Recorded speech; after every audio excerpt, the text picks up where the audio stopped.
Hey friends, I'm not sure if it's possible for me to film a short video for this channel, but I'm going to try today.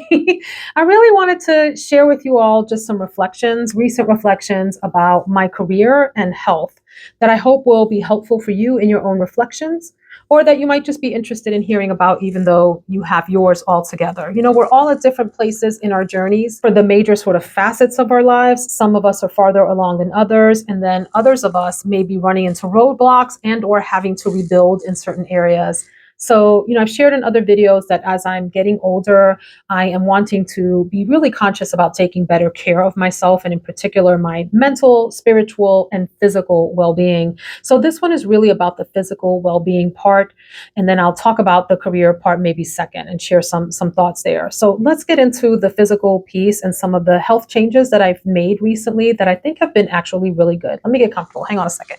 So let's go ahead and insert the usual disclaimers. I'm not a doctor. I'm not a nurse. I'm just a medical enthusiast, as we are enthusiasts for products and other kinds of hobbies here that we follow on YouTube and all of that. I don't know much more than the next person except for the little bit of research that I've done here and there. So this is not the channel for me to give you medical advice or even to do a breakdown of what I'm about to talk about.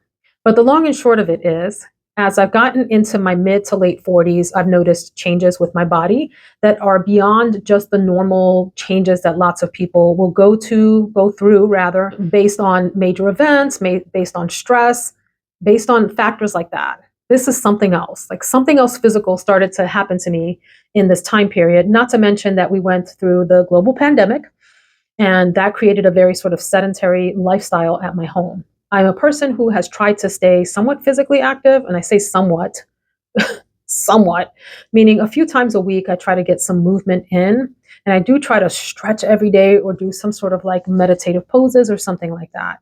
We know we need a lot more physical activity on a weekly basis. There are actually studies that will tell you that you need so many minutes of physical activity a week for your heart health.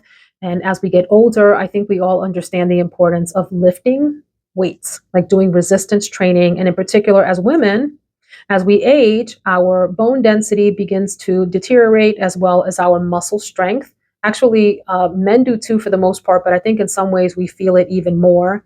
And it's important to lift heavy. I wish I could lift heavier. Once upon a time in my life, I lifted pretty heavy on a frequent basis, and I did some pretty intense cardio and was in much better physical condition. I haven't had either the opportunity, or maybe it's the willpower, I don't know, to do as much of that lately here. It's like in fits and starts for me, if I'm honest about it. It's not a consistent routine. And so that's for lots of reasons that I won't get into. I don't need to share all of my excuses with you, but life is lifing. In addition to me prioritizing work and family and this YouTube thing as a hobby, something has suffered, and that's definitely physical activity. That aside, even with physical activity, and even if I had had more, I'm still going through some physical changes. And so let's just talk about it. I'm in perimenopause. Had blood work done, and that was confirmed. They can check your blood levels to see if you're approaching menopause, which means you're in perimenopause. Your hormone levels start to change, and they can detect that. So I ended up reading a lot and watching umpteen videos on hormone replacement therapy. That's the long and short of this part of the conversation. Hormone replacement therapy as a way to help manage some of the symptoms that I started to feel that I believe were beyond exercise and diet and sleep related. Okay, so let me be honest and say I didn't regulate all three of those to the max capacity to see what impact those would have on the hormone issues that I felt were starting to happen. Granted. And I know some people will think, make sure you handle those first and get those under control before you start dealing with anything else. Listen, I'm not here to argue that point. To each their own about how you approach your health journey. I'm saying to you that for me, some things had gotten to a level where I felt like I needed a little bit more boost and support in ways that I was not able to get in through right diet and some exercise. Because like I said, my exercise was really sporadic, and life is lifing and all of those things. So that said, what were my symptoms? I was feeling hot flashes. Not to the extent that some of my older female friends have experienced, where they're breaking out into like complete sweats. You know what I mean? Like totally soaked, have to go change their clothing and all of that. It wasn't like that. but I got scared by what I did start to feel, which was a heating up. When I say that I felt like an inferno was lit inside of my body, and I could feel heat radiating out. And I'm thinking, this has to be what a hot flash feels like, at least the beginnings of it, or a baby hot flash. And they were bad enough, and they were overwhelming enough and distracting enough and irritating enough that I would feel irritable during them. And it's the kind of thing where, like, I could see and feel nothing else. Once my body started to heat up, I felt miserable and had a hard time interacting with people while it was happening. It was very distracting. The hot flashes are very, very distracting. Mind you, they didn't last long. We're talking about a minute to 3 minutes, on occasion up to 4 or 5, but they felt like an eternity when they happened, to the point where I had to just be quiet and not talk to people. I had to go like sit in the corner and just chill out, or go like upstairs and sit in front of a fan, or take some layers of clothing or something off. And it felt really miserable. So I started to feel that, and I started to have a very irregular and very, very, this is TMI, very heavy flow, aunt flow. And that was troublesome, to the point where that too was distracting and getting hard to plan for and plan around. I also started to feel my skin, especially I could see on my hands. You have aging hands and whatever. Like, you see your age in the back of your hands a lot, and in your neck and all of that. I could feel my skin start to thin out a little bit more than usual. This is a whole nother conversation and controversial, and I don't want to get into a whole lot of detail about it, but I have had a high protein and high fat, like natural fats diet, which helps a lot with your skin texture, skin tone, your elasticity, and all of that. But even with that, I started to noticeably see my skin thinning out, at least here, not on my face, maybe a little bit on my neck or my hands. That was another thing. My hair texture has changed dramatically over the past maybe 5 years. I used to have curly hair. Oh, yo, I used to have curly hair, and it now comes out a little bit straighter than usual. That's usually a change in your hormones or the type of protein you're eating and all of that. I eat plenty of protein, so that's definitely not the problem. And I started to have just some other symptoms, but those were probably the primary ones that I wanted to share. Oh, I'm sorry. I had fatigue, like unexplainable fatigue, in waves that would really hit me dramatically. And it didn't seem, no matter what changes I made in diet in particular or sleep, I still got heavy doses of fatigue, particularly in the early afternoon. And, I have a really intense job where I have to be on and alert and aware and helping to problem solve and create solutions. And there's just really not room to have like that siesta type lull in the afternoon where your brain sort of just shuts down. There's really no room for that. I didn't care for that, and I didn't like the way that part of the day made me feel. And while I normally sleep really well, I've shared all of my sleep routines with y'all. I did notice this weird thing, and actually one of you pointed it out. Who was it that you thought that it was maybe perimenopausal related? In one of the videos I talked about, as I was falling asleep, I would sometimes, not always, feel this sort of jerking motion, like my heart stopped beating and I died. That's what it would feel like. It would feel like I totally died and I'm a corpse in the bed, and like my heart just sort of jump started. I don't know that it actually did jumpstart or what happened, but apparently it's called sleep disturbance, that is also associated with a change in hormones at that time of life. I believe there were a couple of other symptoms that maybe I'm forgetting at this point. Oh, very emotional, like to the point where I had challenges regulating my emotions, like they would modulate far up or far down.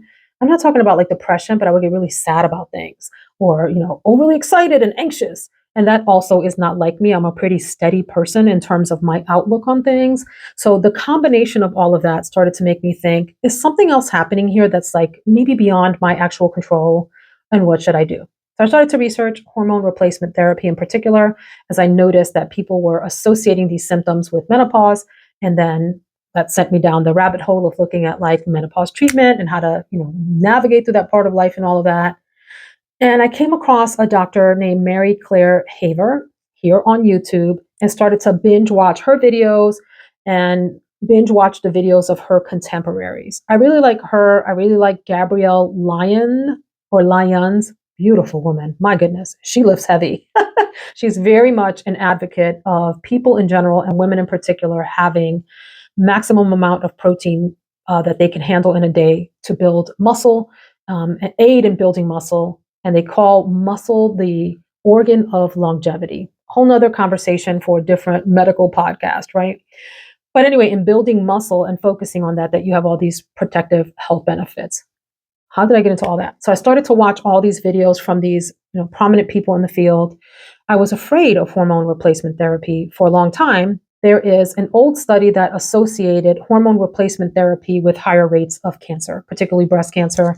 And it turns out that that entire study has been like debunked throughout the years, but I haven't gotten the message. And apparently a lot of women haven't gotten the message because we still associate hormone replacement with higher rates of cancer.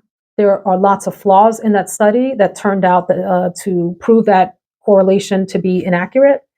And in fact, there have been a lot of studies since then, really rigorous, well conducted research studies that have proven that hormone replacement therapy actually does not do that. And it has other protective health benefits over the long run, particularly if your family is prone to stroke, dementia, bone loss, and a few other sort of ailments that are in my family history.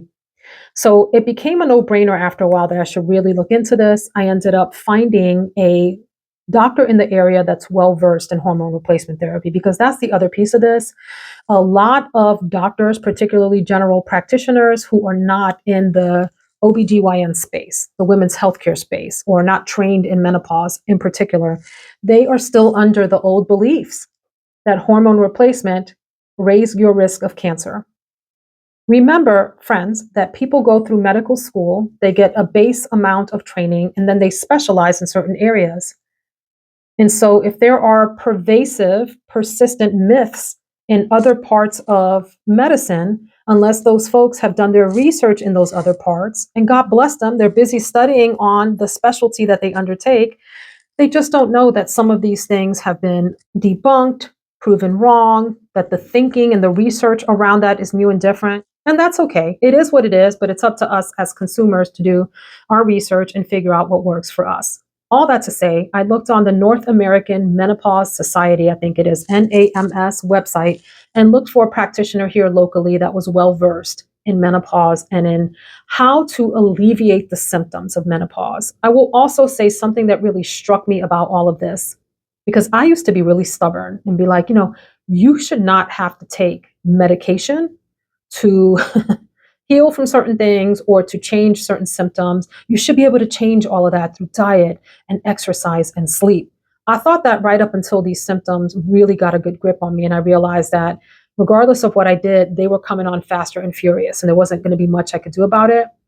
And it dawned on me as I was watching these videos that lifespan has changed dramatically over even the past century, maybe even the last 50 to 75 years, where people are living a lot longer than our ancestors did.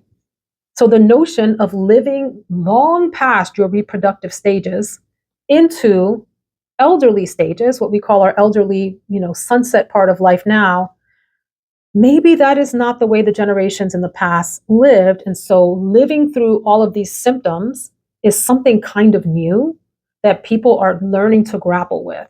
Certainly, there's a lot of research to be done in the care of our elderly portion of the population and what works best for them and all of that. And especially as people are beginning to live longer and longer, it's just like it's uncharted territory, is all I'm saying about that. So all of that to say, it really dawned on me that this is really a new thing in the terms of the evolution of humanity to live past what we now consider to be the middle portion of our lives, between 40 and 60. That's a little depressing. Let's move on. I went to see my practitioner and we talked about options for me. She did all the surveys, she did blood work, she did a lot of questions. We confirmed that I was in perimenopausal stage, and we came up with a treatment plan that worked for me. Some of the suggestions that she had for me, I did not care for, which included invasive options like an IUD that I did not want to do. I'm not saying that isn't for you. Maybe that's an option for you. For me, I was not interested in that.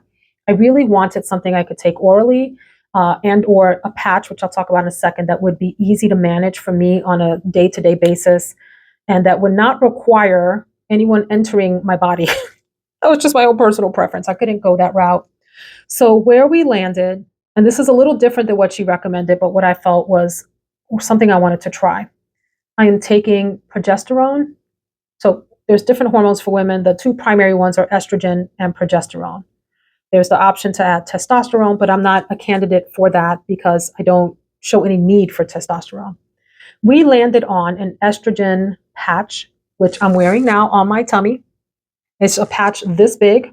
It's a very, very, very low dose of estrogen because that's about all I'm interested in playing with right now until I fully transition away from my monthly cycle.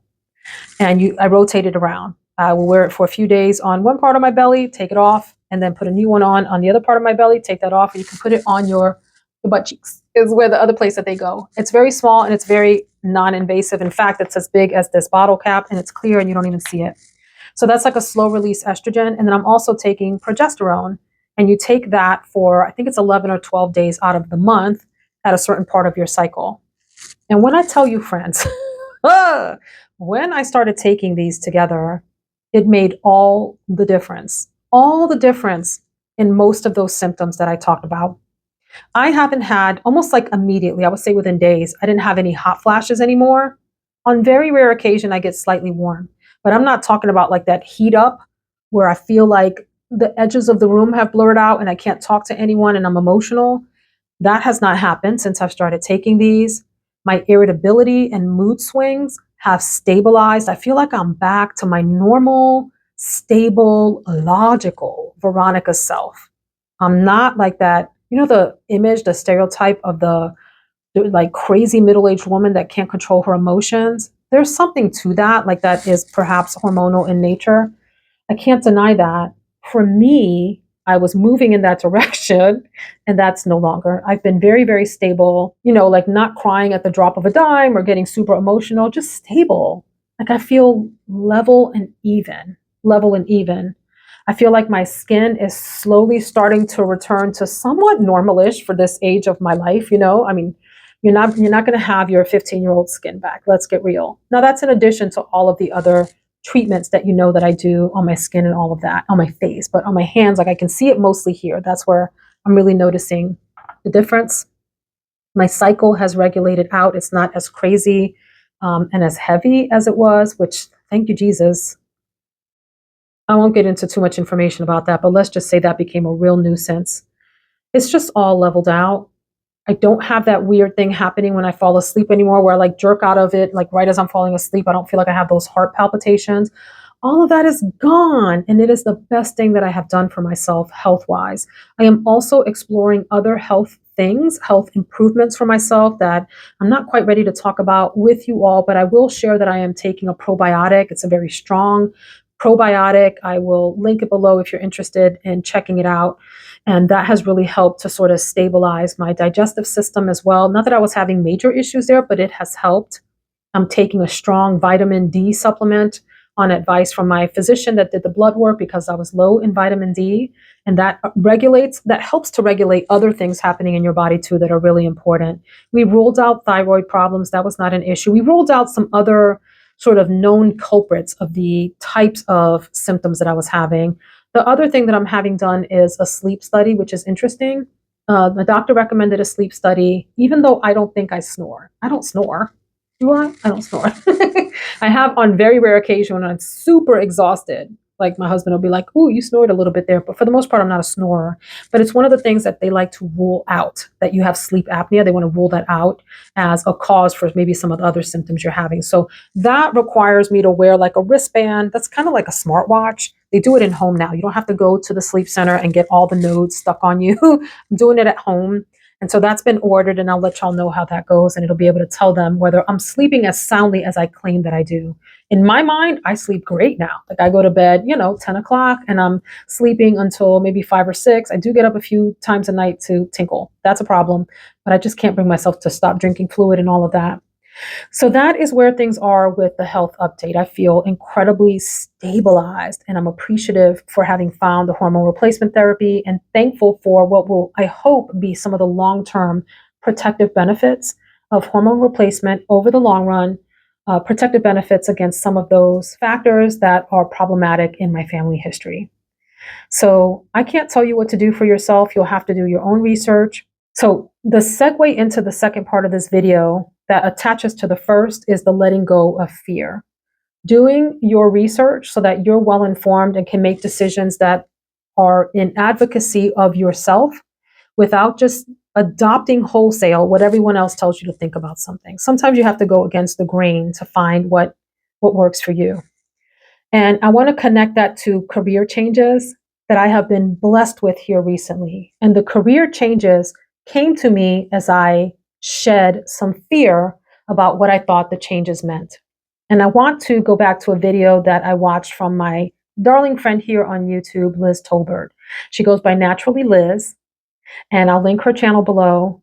She does these affirmations at the start of her video that always hit home for me. And a few weeks ago, she had an affirmation that was something along the lines of, who am I to block the blessings that the good Lord brings my way? I don't think those were the exact words, but it was something like that. And it hit home for me because I was in this period of transition when she said the affirmation, where I was coming into full realization that some changes that were made on my behalf in my career actually were blessings that brought to me a level of meaning and fulfillment that I didn't even know were possible. So the role that I was in, I've changed roles. That's the big thing. The role that I was in previously, I loved. I enjoyed it. I built and led a fabulous team of humans who were like my work family. I was proud to mentor them. They mentored me, even though I supervised them in their own ways because they had so much to share. The work that we did was rich and fulfilling, and it was starting to hit its stride. We had started something new and different in our job, and we were working on this thing for a couple of years, and it got solid footing and started to hit its stride. And I didn't want to leave that group. And so when an opportunity was presented to me to shift away from that and fill another role, I was really anxious and I was scared and I was sad. I was sad to leave the team of people that I had come to know and become accustomed to. I felt like I was abandoning them. I wondered what would become of me. I wondered what would become of the work. So let me just pause to remind us all that we are indispensable at work. It doesn't matter how fabulous we think the work is that we do at our jobs, someone else can do it. I guarantee you, someone else can do it. Maybe not the people right around you, but someone somewhere can do that work. So we shouldn't get super attached to any role in our work environments. Think about work as a means to an end. For me, I do anyway. Work is the thing that I do, and I thoroughly enjoy, by the way. I love my job, but it is what I do to both contribute to the world, share my talents with the world and make it a better place. But it's also what I do to give me a means to an end, which is that my husband and I together, we support our family and our lifestyle and create comfort and security in our house and for our children. And they want for nothing. They want for nothing, thanks to the hard work that we put in. All we ask them to do is work hard in school, be a good person, and keep your nose out of trouble. Those are our requirements. Anyway, back to the work thing. I was presented with the opportunity, or actually, excuse me, I was asked to shift. I didn't really have much of a choice to another role that was also a leadership role, but was very different. And it felt wrong to me at first. And if I had listened to the voice in my heart, I probably would have said, I don't think I can do this. And maybe even been dramatic and left. But I leaned into it and trusted. As with everything else in my life that has come my way, all the other doors that have been opened, all the other pathways from which the weeds have been cleared for me to walk, they've always, without doubt, led to bigger, better, more exciting, more fulfilling things. Such was true with this move. I have moved into another role, and while I miss my team dearly, I still get to interact with them in the work that I now do, which is lovely because I just adore them. They're really good people, but just in a different way. I now am working with an even larger team, probably in the neighborhood of 90 people that I help lead. And we've got very, very many wonderful projects in the area that I'm working in that are changing lives out in the field. And it's exciting and it's fulfilling and it's challenging and it's allowing me to flex different parts of my professional muscle, if you will, and growing different parts of my people, relationship, management, and leadership skills slowly but surely. I think I'm a pretty good people person. I think I'm what's called a good relationship, manager, if you will. I think I'm good. And I think I'm good at helping other people see their capacity and their brilliance and mentoring them so that they can shine in the full expression of themselves at work. I think I'm good at that. And I'm in a role that allows me to do that at larger scale and also allows me to demonstrate some of my skills, knowledge, and abilities in the actual work itself, too. I know that's super vague, but the long and short of it is if I had lived in the fear of the transition, if I had leaned into the fear of the unknown and shied away from this role, I would not have had the opportunity to grow into these new blessings. And so the lesson here is to get out of your own way. Get out of your own way. When there are opportunities that could lead to bigger, newer, better, different ways for you to grow and be your best self, ride the wave and see where it leads you. Have confidence that the universe, whatever it is that you believe in, the universe, God, the Lord, whatever, spiritual leader you lean into, if you do. And if you don't, whatever the laws of the universe are that you follow, believe that those will lead you someplace where you're meant to be next. So that was really esoteric and perhaps quite vague and in the clouds. But Liz's affirmation really touched my heart and was just like the umpteen reminder in this life to stay open-minded and see where paths lead. And that we as creatures on this planet are meant to change and evolve and grow as time passes. We're not meant to be stagnant and standing in the same place all the time. We're not meant to not explore new facets of ourselves. And in some cases, some of you all are actual explorers and traveling the world. But for me, there's internal exploration that I want to keep doing and urging others to do well themselves so that they could become their best selves, right? It's like turning on the light in different rooms in your internal house. It's kind of a cool thing. So that's it. Those are my reflections. Please share your thoughts in the comments. It is okay if you disagree with hormone replacement therapy, by the way. I'm not here to convince you. This is my journey and my health that I'm looking after in the way that I think is best for me. And I'm very, very pleased and happy with my decision and my treatment plan. And if ever it needs to change, I'll explore that with my practitioner. But I wanted to share that with you in case it's helpful for you to hear, or if you needed to hear it because you need to explore some relief for the symptoms that you're feeling at this time in your life. And I also just wanted to urge you to get out of your own way and let the blessings that are meant for you come to you, be that in family, in career, in friendships, in hobbies, in your own personal thinking. So lots of blessings to you all, friends. I will see you in the next video. Take care.